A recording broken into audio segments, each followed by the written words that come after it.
want to welcome you to tonight's Citizens Climate University training, a weekly webinar program for climate advocates like you and I. And tonight's topic is taking action with your group to support the monumental Energy Innovation and Carbon Dividend Act. I'm your host, CCL's Volunteer Education and Engagement Coordinator, Brett Cease, and I want to thank you for joining us. Joining me is the wonderful Todd Elvins. Todd is CCL's Action and Grasstops Engagement Coordinator. His role is supporting our action teams, developing our action tools and action sheets, and furthering our Grasstop engagement strategy. So it's a perfect role for Todd to be joining us. If we've done our job well, hopefully by the end of tonight's webinar, the 3 learning goals will really be highlighted.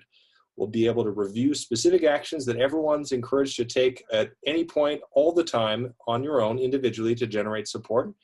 We're going to highlight this year's chapter action plan for CCL groups to take in generating their own support locally as a group to build on that national movement. And then we're also going to really utilize the new Energy Innovation Act website to highlight how you can especially leverage it for endorsements.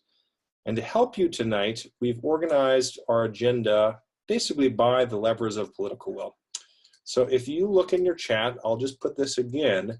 We actually have a little download. If you'd like to actually even take notes while we go through it, it's just cclusa.org/chapter-guide-2019.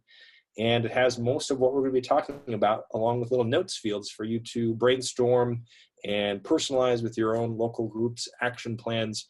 We'll be debuting this. It's actually going to be part of the February action sheet, but we wanted to give you a sneak peek tonight as we go through the chapter activities, lobbying, Grasstops, Grassroots, and media actions.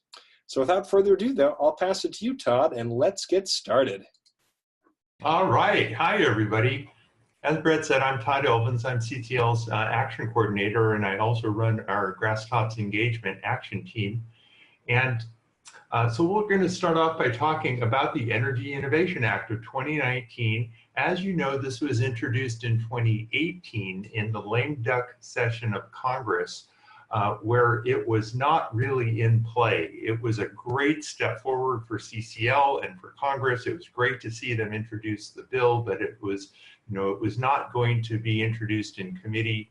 It was not going to go to committee or be voted in committee.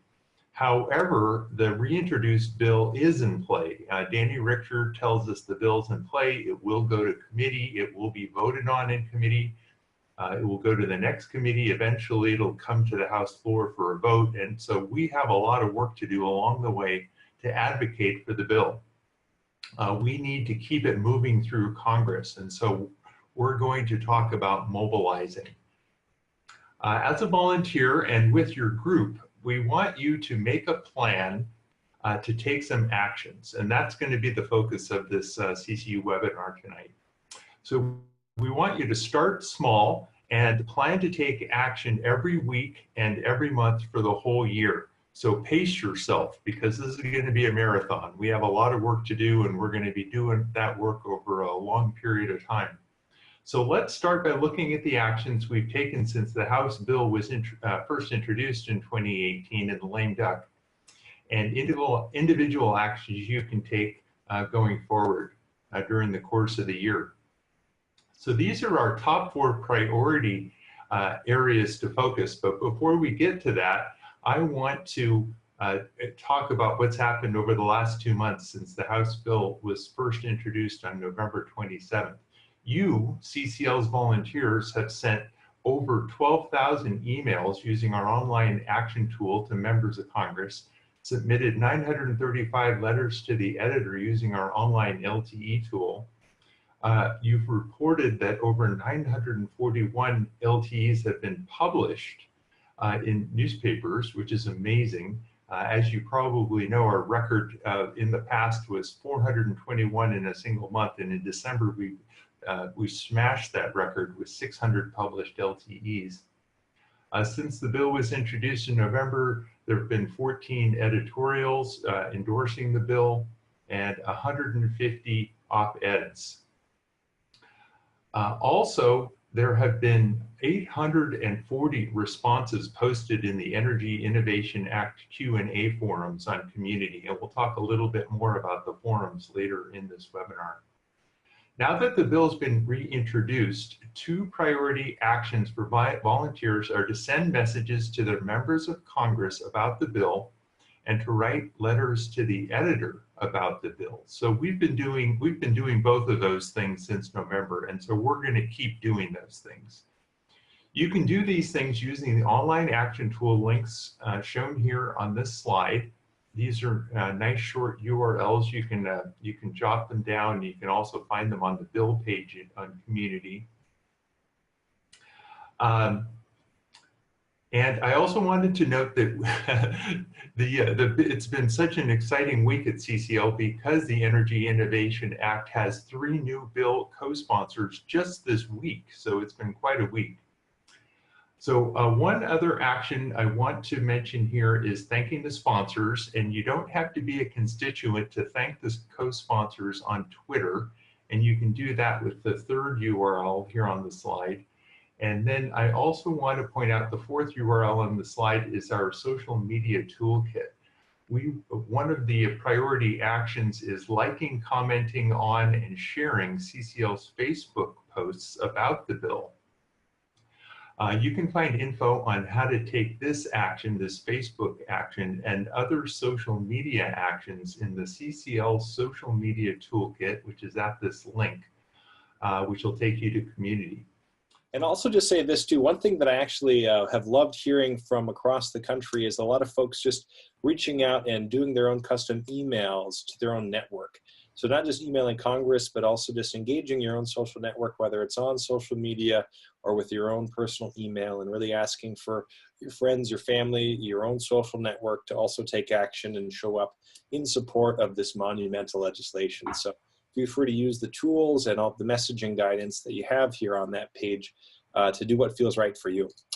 So let's transition now, though, to group actions broken down by our 5 levers of political will. That's really going to be the focus of the second half of what we're talking about tonight. We reviewed individual side of things that we want to continue to keep emphasizing, especially for our newer volunteers.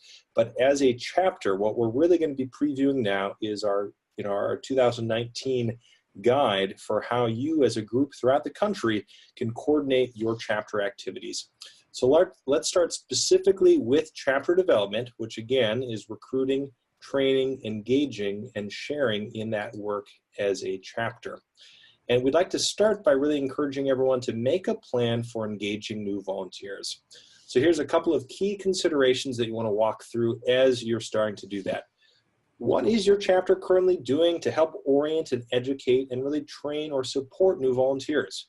Some of the things that we really recommend encouraging are for experienced group members to reach out and have a development committee that looks out for new membership, inviting them to coffee or lunch, offering a 30-minute orientation right before or after your monthly meeting often is a really great practice to help those that are onboarding get to know a little bit more before the onslaught of the busy agenda.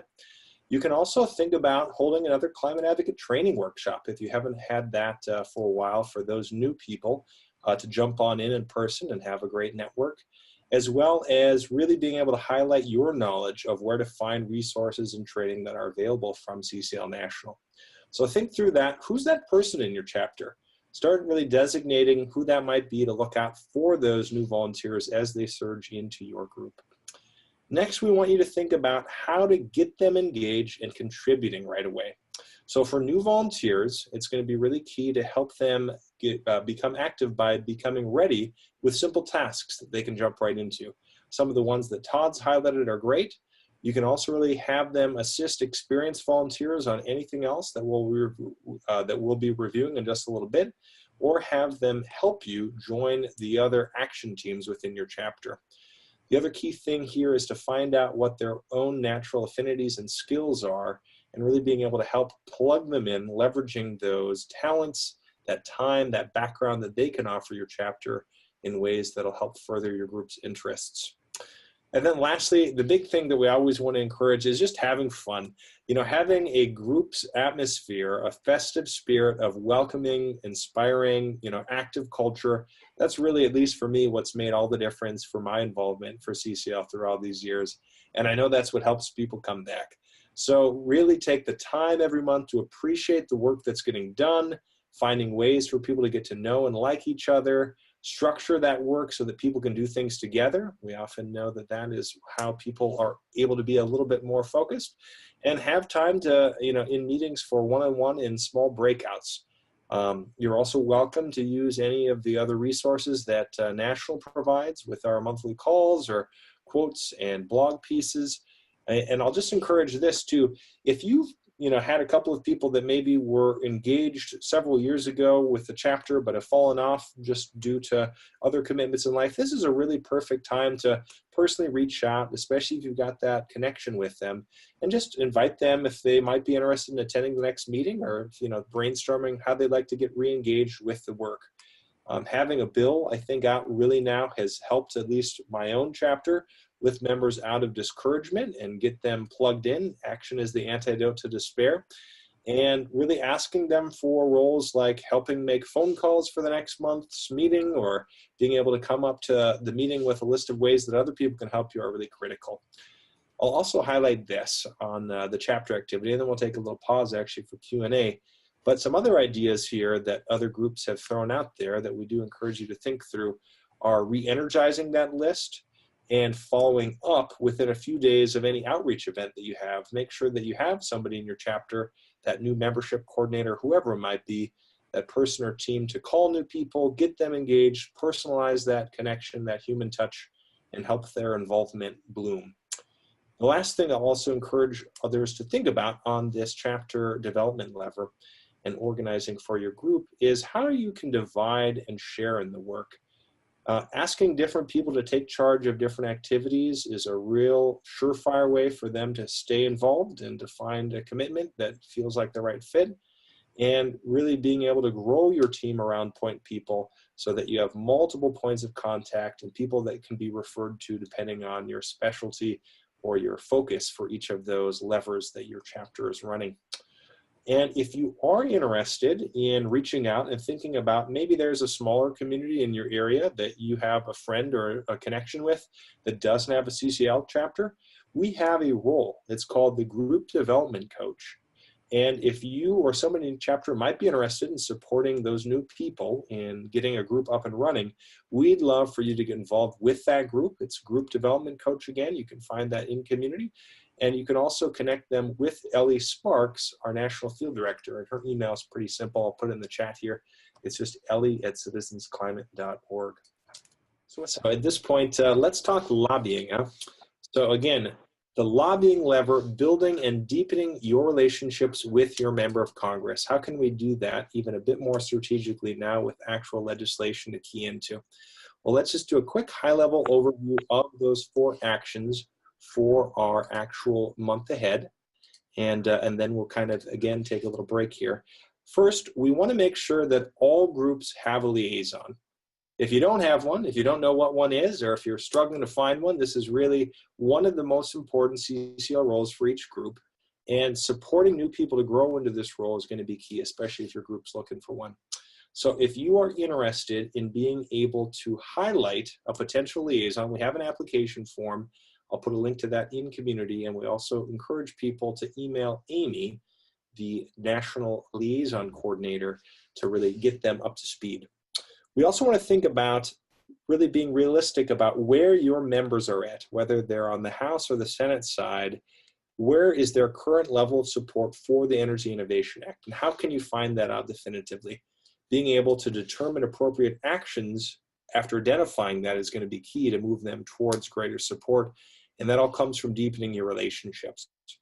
So again, we can get into how you can find evidence of support and what is most important to your member. But again, I think some of the key areas that chapters have already been engaged on and that we're highlighting in this action guide for the year are continuing to generate constituent comments, especially now specifically ones on support for this legislation. generating continued ongoing published media and participation in media in the district around this topic and writ large about carbon pricing, climate policy, you name it, as well as Grasstops support. Who in your district haven't you reached out to or haven't been re-engaged with for a while to really be able to re-energize and bring them to your next in-district meeting? And speaking of that, our in-district meetings, our lobby spring drive is happening right now, January through April. It's a time to get educated about the bill and make your first ask. And we'd love for everyone during this focus this spring to think about the appointment setting process. Who is that going to be in your chapter? Do you want to coordinate with other groups in your area? Are there multiple actual district offices that you want to strategically think through where you'd like to visit and start getting that ball rolling? We also want to make sure that you look at that member of Congress calendar to see when they actually might be most likely to be there in person for face-to-face. We have the recesses posted on our scheduling instructions. We also have an updated primary ask sheet to leave behind and really generate that further conversation, focusing again on making climate a bridge, not a wedge issue, as well as Energy Innovation Act information. And then we have some ongoing additional suggestions for supporting asks. At this point, I do just want to highlight one thing that often has come up with discussions around what we should do in the Senate versus the House. So right now, what we're really trying to generate is constituent contacts with their own specific member of Congress in this section. So we want members of the House specifically to hear from their own constituents that they want them to support this legislation. That's specifically really what we want to key in on. And again, you can thank the other members that have already signaled their support or joined as co-sponsors to this act on Twitter with the tools that Todd has focused, but really generating your own support in district and highlighting that as far and wide and mobilizing those calls and emails is going to be really critical. On the Senate side of things, we want senators to also hear that lots of their constituents want them to support this legislation when it's reintroduced in the Senate. So the ask is the same with the addition of really clarifying when it is reintroduced in the Senate. Because right now, in 2019, there is no bill to support in the Senate, and it's really too early to ask for a companion bill for what we're hearing from our DC team. So just stick with that messaging line, support when reintroduced, and really using our online calling tools or writing tools to generate that support. And again, the last thing I'll remind people of is the role of the liaison. If you are interested in finding out about that role and you don't have a chapter member, please reach out to Amy afterwards tonight. That is the specific person that's really in touch with being able to generate that support and build that relationship, deepening it through the actual district and DC meetings. All right, let's jump into Grasstops engagement. So during this section of this webinar, we're going to go over our key Grasstops actions for you and your chapter. So before you start to engage with prominent community leaders to get endorsements, you're going to want to learn about the bill. So that's sort of step number one. You need to be ready to talk to influential members of the community who might endorse the bill and be able to answer their questions. So you've got a little bit of homework to do. You can learn our 5 talking points about the bill, how it works, and review the list of frequently asked questions at the bill endorsement website, energyinnovationact.org. And we're going to look at that website and learn more about that in just a minute. So the next step is to re-engage with the people and organizations who endorsed carbon fee and dividend and climate action in the past. And you can find them, as you know, in the Grasstops engagement tracker on community. And Brett will put a link to the Grasstops engagement tracker in the chat. There's a short URL for that now. When you meet with your influential community members who've endorsed carbon fee and dividend in the past or climate action, tell them about the bill and ask them to take an action to support it. So you're going to need to give them a little bit of update because you know, we're super excited about the bill, but they probably haven't heard. The action that your influencer might take might be to submit an endorsement at energyinnovationact.org. But in addition to that, they might want to take other actions to support the bill. They might want to attend a lobby meeting, or attend an editorial board meeting, or write an op-ed, or invite their colleagues to take action, or speak to their trade associations or their chamber of commerce or something else. So these influential members of the community, there's lots of things that they can do to support the bill, endorse the bill, in addition to submitting an endorsement at energyinnovationact.org. So after you've met with them, with the folks who've submitted endorsements in the past or signed endorsements in the past for carbon fee and dividend, that's the time to make a short prioritized list of prominent community leaders who will impress your members of Congress, and then engage with them about the bill too. So notice I said the word prominent community leaders who will impress your members of Congress. So these are the folks in your community who are really community leaders. This is maybe the head of the Chamber of Commerce, and we're going to get to this more in just a minute, but maybe the head of the Chamber of Commerce and the head of the hospital, and folks like that, because these are the people who will really get the attention of their member of Congress. So once you've got these people ready to endorse, you've got them up to speed on the bill, you spend, these new people, these new influencers that you're engaging with, you're gonna, start off by, kind of getting to know them, develop a relationship, find out where they are on climate, ask some open questions, and when they're ready to hear about the bill, then you can start telling them about the bill. But if you start telling them too soon, they may not be ready to hear about it. So be sure to go through those steps first.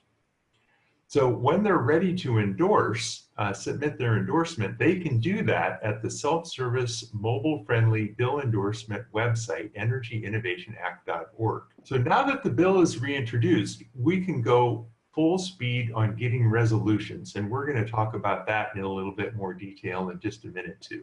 So I started talking about prioritizing your influencers. Who are the folks that you want to work on to get endorsements? Do you want to go and talk to the owner of the bookshop and the laundromat and the bike shop, or do you want to talk to the president of the Chamber of Commerce and the head of the hospital and folks like that?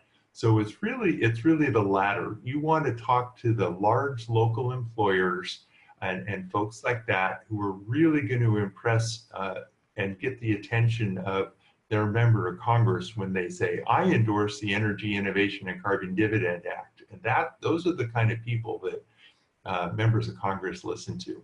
So some of the other prominent influential members of the community are local elected officials, and we'll talk about them in just a minute. We talked about large local employers. Those are the large companies in the district who employ lots of people. Hospitals are a great example of large local employers, and every district, most districts have a hospital, and other large organizations. And don't forget, if your member of Congress is conservative, don't forget to prioritize endorsements from conservatives.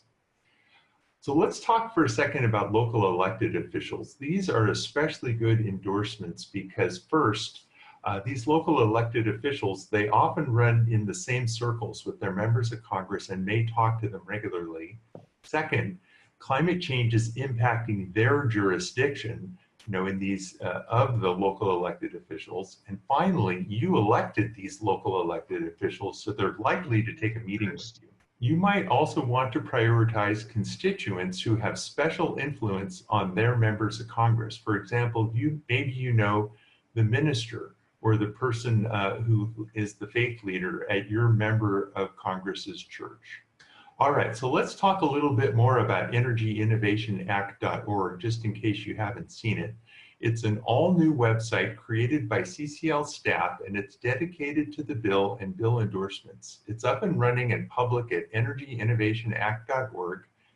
At the website, which we'll see in just a minute, influencers can learn about the bill, see news, editorials, ally statements about the bill, and see a list of supporters. We have about 175 endorsements on the website so far. And this is the website also where they can submit their own endorsement. The website is only for bill endorsements. It's not for carbon fee and dividend. It's not for climate action. We're not getting those kind of endorsements anymore. We're 100% focused on bill endorsements. So as I mentioned, the bill is mobile friendly and it's self-service. So your influencers can easily submit an endorsement in 2 minutes on their phone. The endorsements displayed on this website are intended to be seen by members of Congress, the media, the public, and our allies. And if your influencer is too busy to submit their own endorsement, it could be submitted by their executive assistant or one of their co-workers. So let's go ahead and take a look at the welcome page of energyinnovationact.org. This is the welcome screen. In the upper right-hand corner is the navigation, and you can where you can see how to navigate the bill website. There's 4 other pages besides this page. There's a How It Works page, there's a News page, a Supporters page, and an Endorse the Bill page. This is a resource that you might want to sit down with your potential endorsers and just go through this with them page by page. It's not a huge website. You could probably review the whole website with them in 10 or 15 minutes. So let's take a look at one other page on this website. This is the Endorse the Bill page, where influencers can select either I'm endorsing as an organization or I'm endorsing as a prominent individual. Our definition of a prominent individual is a person who represents a collection of other people or someone who has a lot of followers. So for example, a physician who is a sole proprietor is not prominent, but a physician who leads a trade association, employs a bunch of other doctors, runs a huge medical practice, or runs a hospital is prominent. And that's the kind of person who's going to have an influence or impress a member of Congress. So next, your potential endorser can fill in the web form with their particulars and click Submit Endorsement on this page. Notice over here on the left in the gray area that everyone, whether they're a prominent member of the community, a community leader, or anyone else, is invited to go to the CCL website to support the bill in other ways other than submitting an endorsement. For example, maybe they would print out and complete a constituent letter form. All right, let's talk for a minute about resolutions.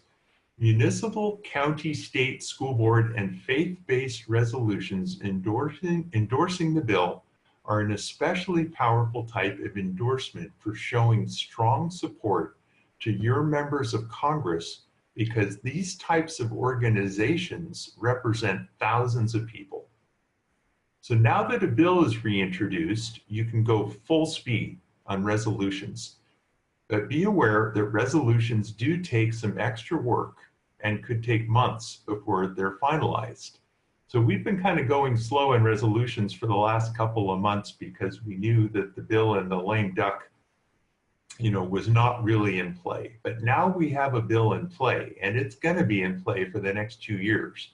So this is the perfect time to get started on resolutions, because resolutions might take a while. You can find information on getting local government resolutions, municipal, county, and state, by searching on community for getting local resolutions, and there's a specific page on community for that.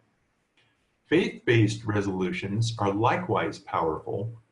Talk to your local place of worship or some other place of worship, or the organizations that oversee all of your local places of worship in the region or the state about the idea of passing a resolution. And those also take a while. We have some action teams, our Catholic action team, our Episcopalian action team, our Presbyterian action team. They've been going gangbusters on getting those resolutions, but they have invested months and months and months of work. So finally, a group of CCLers called Schools for Climate Action have found that a single email from a parent, teacher, or student is sometimes enough to get the school board to introduce and pass a climate resolution. You can find a link to Schools for Climate Action on community, and maybe Brett will post that in the chat also. if you're interested in going and trying to get endorsements or resolutions from school boards. All right, let's jump straight into grassroots outreach. As you probably heard, the most outreach events that CCL has ever done in a 4-month period was 1,500 outreach events, which is a lot. But we've set a goal for ourselves to try to get 2,000 outreach events in the first 4 months of 2019. These could be any type of outreach gathering. It could be a bill party, it could be tabling, presenting, a film screening, a joint educational event with another organization, it could be a town hall with a member of Congress, or it could be something else. So pull out all the stops and work with the members of your chapter and organize to go and do some outreach events. So let's jump into outreach events in a little more detail. In this part of the CCU webinar, we're going to cover 4 areas of grassroots outreach. We're going to start off by talking about throwing a bill party to educate people about the bill. Then we'll talk about tabling to get signed constituent comments forms and do education. Then we'll talk about giving presentations. And it turns out when you're giving presentations is sometimes the easy part, and scheduling presentations is the part that really requires some focused work. So we'll talk a little bit about that. And then finally, we'll say a little bit about preparing to mobilize to make lots of calls and send lots of email when the bill is going through committee. And it sounds like lots of you are interested in that. So let's talk for a minute about throwing a bill party. This is an especially fun way to get people engaged in advocating the Energy Innovation Act. And as Brett said at the top of the call, having fun is a very important part of what we do. Having a bill party is a great way to re-engage the less active volunteers in your mailing list. It's a great way to connect with other organizations that may be working on climate. You can invite them to your bill party. It's a great way to recruit more volunteers to your chapter, to join your chapter. So be sure to have a sign-in sheet at your bill party. And having a bill party is a great way to get a stack of signed constituent letter forms. So start off as you would with in planning any other party. Pick a venue and a date and ask one of your fellow volunteers or work with a team of party planning volunteers to organize a potluck type party. Make an invitation and ask everybody to send it out, and include sending it to your chapter mailing list, friends of all the volunteers in your chapter mailing list, your neighbors, and especially other organizations. And especially ask the volunteers who are the really active volunteers in your chapter to commit to inviting a few people, inviting and bringing a few people each. So at your party, plan to have social time, celebrate the bill, spend part of the party doing some bill education, maybe as a game. You might want to show part of the latest all CCL call recording about the House bill reintroduction, which was, gosh, just last Thursday. And at the end, ask everybody to use one of the online action tools on their phone before they leave. So let's go ahead and jump into tabling. Tabling, as you know, is fun, and it's a great way to inform the masses about the bill. It's a great way to give new volunteers a chance to practice talking about the bill. It's a great way to recruit. So be sure to bring a sign-up sheet and have a plan for following up to invite everybody on the sign-up sheet to your next meeting or event. It's a great way to collect constituent comment forms that you can deliver at your next lobby meeting, which would probably be your in-district lobby meeting. It's a great way to build relationships with other organizations that can lead to presentations and endorsements and meeting potential endorsers. So to start tabling, you probably know, and there's more information on community on how to get started tabling, but to get started tabling, you're going to want to book a spot in your favorite tabling venue if you have one, or one of the places on this slide: farmers markets, cultural events, Latino festivals, street fairs, marches, Earth Day events. You're going to want to start pretty soon in the month of March. You're going to want to start planning for Earth Day, which is in April. In fact, April is Earth Month, so anything you do in April, organizations are going to be especially receptive to proposals for tabling in the month of April. Practice your 5 talking points about the bill before you go out and start tabling. Print a stack of bill-specific constituent letter forms and other bill material from the bill website on Community. When I table, I like to stand in the flow of traffic. I don't stand behind the table because I find nobody comes over. But if I go stand in the flow of traffic, I can smile and engage people as they walk by, and then guide them over to the table and hand them off to another volunteer. So that's what works really well for me. And then after tabling, don't forget to file a field report for the total number of constituent comment forms. Enter anyone who opted in on the constituent comment form to the CCU mailing list using the chapter roster tool, or in a spreadsheet that you can send to membership@citizensclimate.org. And don't forget after tabling to call or email anyone you met who might like to join your chapter. All right, let's say a couple of words about giving presentations. On the bill website, there's a full slide deck with slides about the bill, and it's similar to the old slide deck, except all the CFD, carbon fee and dividend slides have been replaced with slides about the bill. And it's all completely up to date and it's ready to go. You can download it, customize it, and take it out and use it. So that's going to save you a lot of work. To get started presenting, you're going to need to schedule some presentations. So pick your 5 best organizational allies and set up a presentation for them. These could be climate groups, environmental groups, churches, clubs, classes, or whatever, hobby clubs, whatever you have nearby. Get someone from your chapter, maybe you, to go and give a presentation about the bill, and be sure to bring constituent comment forms. Ask your host if it would be okay to set up a table. Also bring new volunteers so that they can greet attendees, see the presentation, pass around CCL sign-up sheets, and collect constituent comment forms. After you've done the first 5 presentations for your organizational allies, start sending presentation proposals to other clubs and groups and organizations that have regular meetings of members.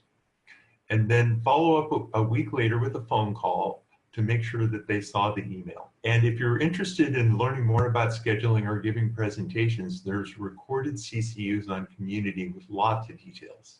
Let's talk generating media. So we know our final media, or our final lever, is that of media outreach and generating a steady drumbeat of pieces to local papers and posting on social media is going to be absolutely critical. I would say one of the most pivotal ways that we all can do our part in highlighting the grassroots support behind this legislation. So what I'd like to do in this call is just really key in on a couple of key areas to be able to focus on with your chapter and generate a plan with. So you want to think about how your chapter is writing letters to the editor and op-eds about the bill. Do you have a partner or buddy system to really kind of help critique and provide opportunities to write letters together with? Do you have a week maybe that your group can co-host and sign up to write letters depending on the theme that week? Are you using some of the print media action team resources, or even a growing of LTE specific team that you can really focus on with those letters to the editor? And we'd also love to really have you think about finding a media contact in your chapter. Is there somebody that comes from a media background that they could be designated as the media packet recipient? They'll be the one to develop that relationship with the newspaper, pass on any media alerts from CCL National, even develop and begin being the point person for your local editorial board if they haven't yet signed on or in the process of really thinking about considering an editorial. And then we also really want to strategically think about social media this year. We're getting up and running. We're going to get, we have plenty of resources on CCL Community already. We're going to have more of a focus on that given the strong presence it's playing right now, especially in the Democratic caucus in talking about climate policy. So think about how your volunteers can share and retweet all of CCL social media on Facebook, Twitter, Instagram, you name it. Larger chapters, it'd be great to be able to reinvigorate your own social media accounts if they're not already active, and being able to amplify that voice when you get published or you have activities. Generate all of the coverage you can on your own social media channels as well to really be able to highlight that. So let's think now specifically on what also to do about actually focusing on national media coverage. Now, this was reviewed last month, but just as a quick review for anyone that might be curious, the difference between national media and local media. So Steve Volk and Flannery Winchester, CCL's communication team, are talking to all the big newspapers, like the Washington Post, for example, or the New York Times. You don't have to worry about that. They're also coordinating national media requests for interviews. So if you have anyone ask you, go to Flannery first. I'll put her email in the chat. And then most newspapers do actually have an opinion page. So that's where you can start generating your own outreach and focus locally. We also know that you want to be published on that page as often as possible to show up in that town space, that town dialogue space. And when you write letters and op-eds, start referring to something in the news. And we've got plenty of advice on really being able to how to follow the news hierarchy and really be able to generate a successful letter to the editor formula in our training. And we just also want to emphasize the importance of filing field reports. So at this point, I'd also like to just close with one last slide distinguishing between editorials and op-eds. You've already heard a little bit about that. But we've already had 14 editorials endorsing the Energy Innovation Act outright. We'd like to double that number, and we'd like to double it as soon as we can. So if you haven't already, consider requesting a meeting with your editorial board at your local newspaper to help engage your editors, ask some open questions, and when they're ready to really dive into the discussion about the policy, share what you know about it. Conclude by asking those editors then to consider writing an editorial endorsing the bill. There's plenty of information on how to prepare for this meeting if you're interested on community. And again, if you can't get an editorial yet, op-eds are just a wonderful alternative or a way that you can still focus from someone in your group generating that media beyond an LTE or a letter to the editor response. All right, here is our slide for finding out more information. If you'd like to dive in, we have a particular spotlight on the public website of the Energy Innovation Act and the link to the forums to participate in discussion happening between advocates as well. And we also have Todd and my emails if you'd like to reach out with any questions. But I would love to close tonight with a quote from a new CCL volunteer from the end of our year-end appeal last year, highlighting the power that CCL has in our volunteer network throughout the country. Here's what they said. Citizens Climate Lobby has taught me how to be a more effective citizen and advocate. I am grateful for the hard work of thousands of CCLers around the world. You help make the vision of a livable world for all future generations into a reality. I can't think of more important work. And so with that, we thank you for your time. We thank you for your efforts in building out your chapter's guide and plans, and we look forward to being in touch and creating that political will. Thank you, everyone, and have a wonderful night.